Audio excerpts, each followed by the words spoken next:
Alright, welcome back to part 6. In this video I'm going to demonstrate how I made an underskull, made a set of epoxy eyes, and cast a small set of dentures for the creature's mouth. So in part 4 of this series I showed how I made a fiberglass underskull. This is what the silicone skin will sit on top of and gets glued around the sides in the areas where the mechanisms are going to push and pull. You know, after cutting this stuff out and the fiberglass powder going everywhere in here, I'm only in the spare room, it was a lot of hassle and I realised I still had to cut a lot more away. So I just grew my own and fiberglassed the inside to make it nice and strong.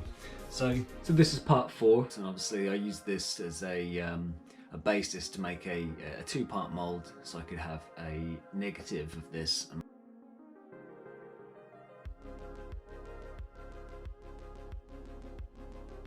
I'm just making a 2-part, putting them together, and then get this fiberglass underskull.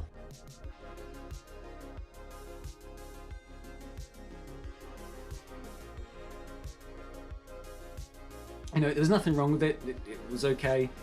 Obviously here I'm just going to cut out the areas for the eyes, and so I can get this attached and start figuring out how much I need to remove. When I looked at it, I figured there's quite a bit more to cut out, and it's even slightly heavy. Just having a little test there. I'm just going to make a new one, and this one has the holes and tolerances all perfect to the 3D models, so I just printed this one out, and I'm going to use some fiberglass to support it in certain areas, because I figure it doesn't need to be as strong and as thick everywhere. It's just certain key areas really where it's going to be under a lot more weight and pressure. So I'm going to dab on a few layers of this epoxy resin and back it up with some fiberglass.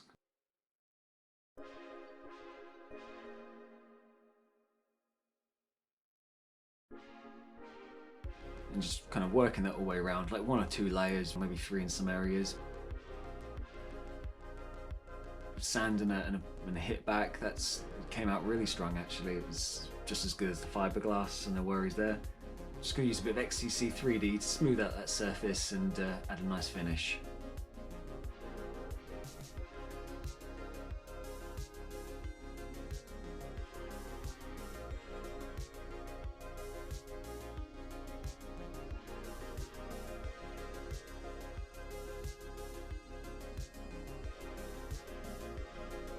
So in my previous video I also showed you these eyeballs I was working on. I was having some issues with the epoxy cast. One thing I did here in this video, you'll see, I used this stick and scraped off that excess. Now doing that creates air bubbles because obviously it wants to pull air in as it's settling down, and that's where those huge bubbles appeared there. There's a lot of little ones, and that can be helped with a vacuum degasser. But the main reason I was having those big holes was, yeah, I wiped off that excess, I think. So I've experimented a lot, and I've printed these new eyeballs that are slightly bigger and a different kind of shape to sit in the mold differently. And this has been a lot of trial and error and experimenting to try and figure how I could get a decent enough pair of eyes that just didn't have too many air bubbles to say that they were passable. This is the process, how I went about it. So just printed those out and put a bit of masking tape in the center because I've sprayed and primed these here to get them all nice and smooth. And I'm just going to start slowly airbrushing the colours on.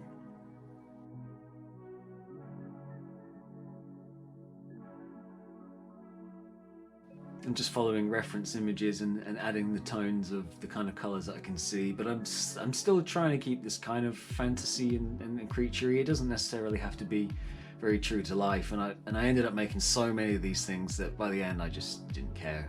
I just got the colours on because there was plenty of trial and errors, and I'll show you some of the bad results. Just 2 different tones and overlapping them, kind of breaking them up into veiny type shapes with the airbrush.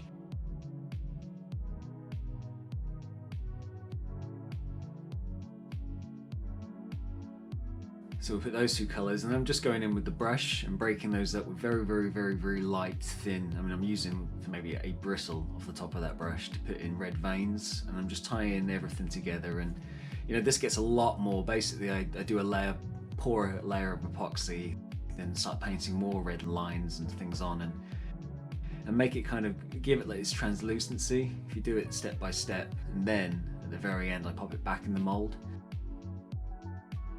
And that's the thing I found out, that when I put this back in the mold after putting epoxicast on them, there's a lot less space and a lot less likelihood that bubbles will get trapped there.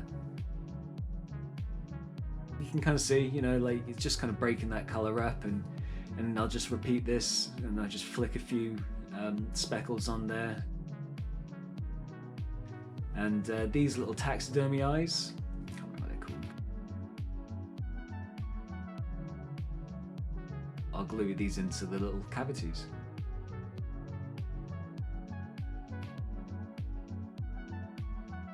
It was basically quicker for me to use these and paint the iris and each one and make sure the pupil was nice and round. So just bought a bunch of these and just stick them in. So using the epoxicast, I'm just going to mix up a small batch here, and essentially the same process as my previous video, but the eyeball's different, and I let this stuff sit a lot longer. You know, I let this stuff maybe sit there for the best part of an hour to let the air work out as much as possible, and I just do a layer on. So these these are the ones I'm using, and these are the two that came out okay. But there was plenty of others, and I don't think the ones I showed painting were even these in the end. I think those ones perished. There's a few little fibre strands in there, but mostly it's just paint. And here's the deaf ones. You know, some just went crazy. I used acrylic on some, different brands of acrylic. It's just really poor results, ones that just went mad. You know, it worked okay in the end. There's a couple of little air bubbles in there if you look very closely, but they're certainly going to be passable for what my character is. Also, in my previous video, I was showing you the teeth I'd sculpted. I've got this little plate that I've manufactured, and just used some clay. Loads of these dentures everywhere, so I can just use these to slide back into the mouth. So that's where we left off last time, and since then I've made this little mold here.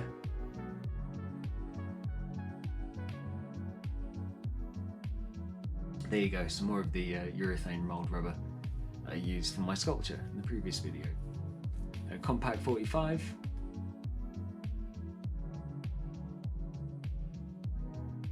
This is another smooth on product.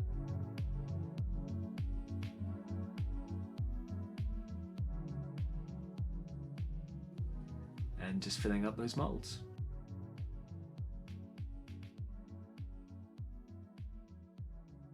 So let that cure overnight. I'm just going to break that apart the next day.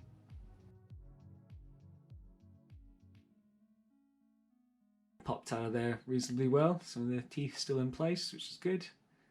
Obviously I can put those back in the right spots afterwards if they stay in place. But yeah, not really many blemishes, or certainly can't see any air bubbles, so I'm pretty happy with that. Bit of clean up obviously afterwards.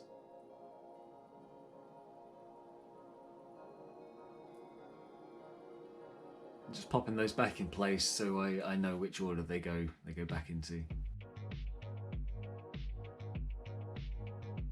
You know, pretty happy with that too. Looks okay. So I'm just giving each of these teeth a wee clean, getting the clay off of them, because I'm going to pop those back into the mold. And obviously the printed parts that I've made need the clay cleaning off of those, because it's going to have that's what's going to bond to the acrylic when I fill this up with acrylic.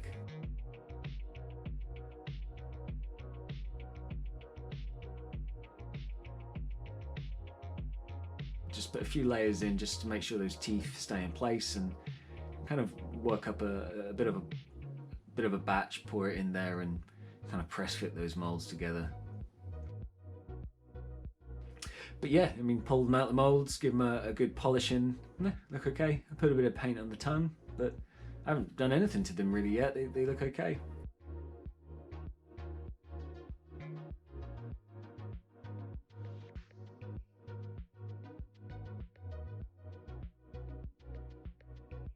So those dentures there are fitting into a mechanism that I'm going to show in my next video. Stick around for part 7 when I show how I construct pretty much everything we've got going on here, and we'll catch up with you then.